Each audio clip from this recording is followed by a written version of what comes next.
What you did in season 1 and 2 was truly outstanding, young man.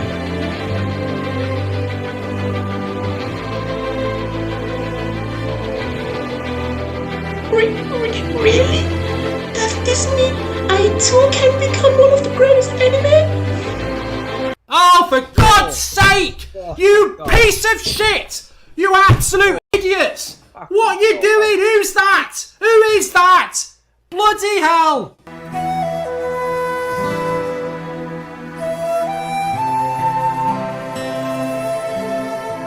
And with that, welcome to a new video about My Hero Academia. Probably one of the most hyped long-running shonen in a while. One of the new big three, as some fans like to call it. The inheritant of iconic anime as Bleach or Naruto, and apparently maybe One Piece also, because people mention One Piece only in the old big three despite it's still running, so maybe.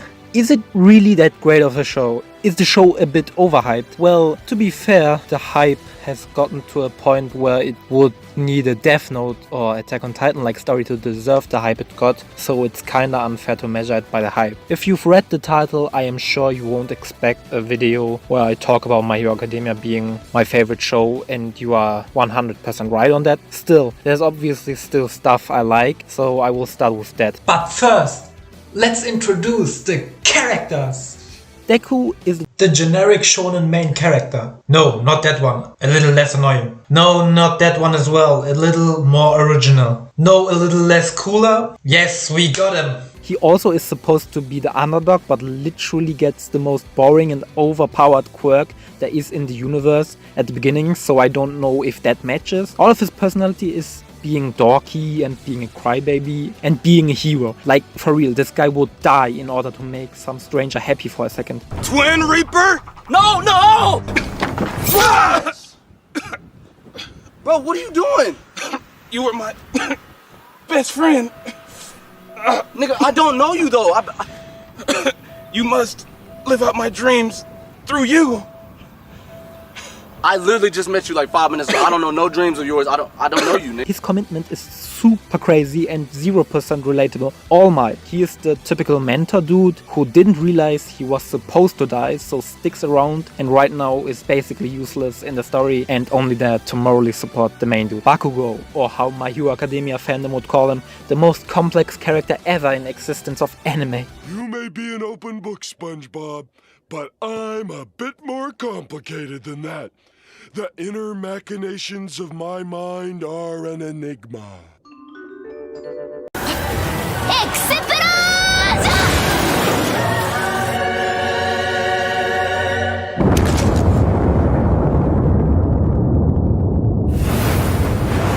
All he really is an angry asshole. And I know we are supposed to believe that underneath he is good or some shit like that, but I'm not buying it. He is literally a bully, and while at first it seemed fun to watch him struggle with the thought of Deku being stronger than he thought, the Deku-Bakugo relationship developed into the most unnatural thing I have ever seen. Right now, they seem to get along and be friends in the future.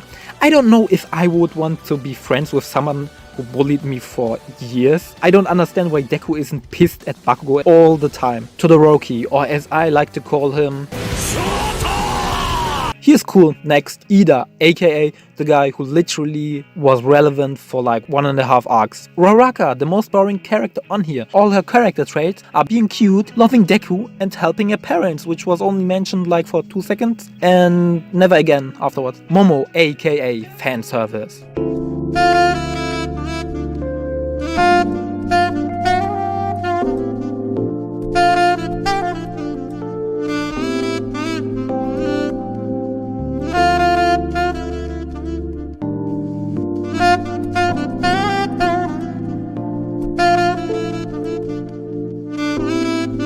Eraserhead, who can nullify other quirks, but how does he move his scarf?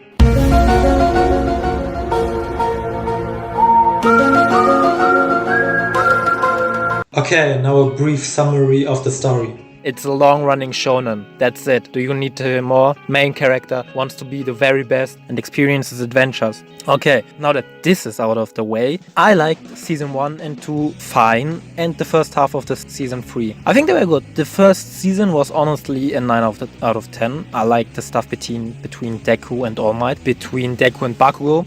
I especially liked Bakugo in season 1. I think his character was the best in season 1, having to cope with Midoriya not only being not as weak as he thought, but him even beating Bakugo in the first training. I think that was cool. I think the tournament arc was nice and well done, and I liked the Stain stuff and Ida's character in season 2, you know, before he vanished into irrelevancy. Season 3, the first half was also nice, although it didn't do anything particularly revolutionary. It still had big highlights with Deku versus literally a villain with zero personality other than Hulk Smash. Oh, sorry, I meant muscular. And All Might versus generic bad guy who is supposedly the greatest evil in existence, but somehow is massively underwhelming and only appeared for like half a season. Oh, sorry, I meant All for One. Now we get to where my hero started with making the second half of the season shitty syndrome. I can't even remember half of the shit that was going on here, but I genuinely can't be asked to watch all of it again because it was so boring and slowly paced. I'd quite so much you could call me Deku.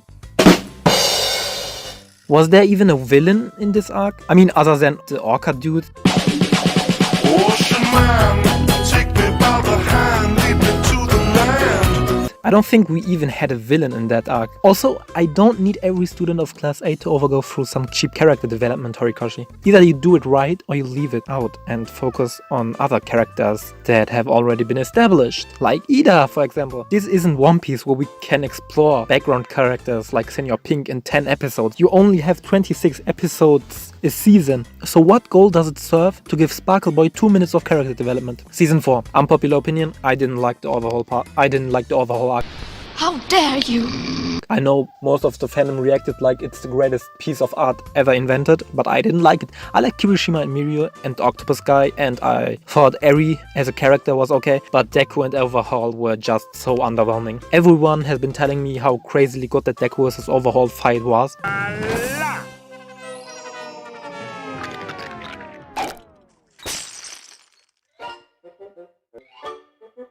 What's that supposed to be?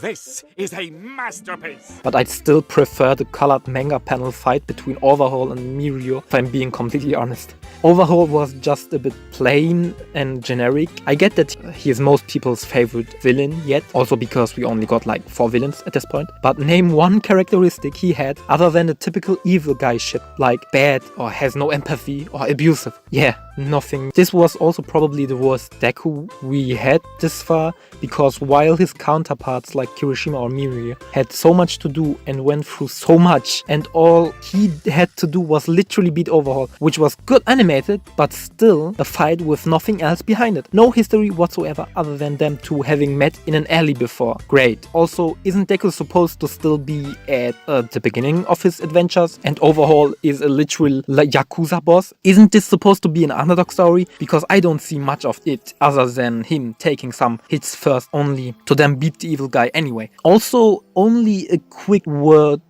about Sir Night-Eye. I think his character was alright, but his death was rushed and so undeserved. I am sorry, but were we supposed to care for that guy? We barely knew him for half a season, so I was like, meh, when he died. Oh no!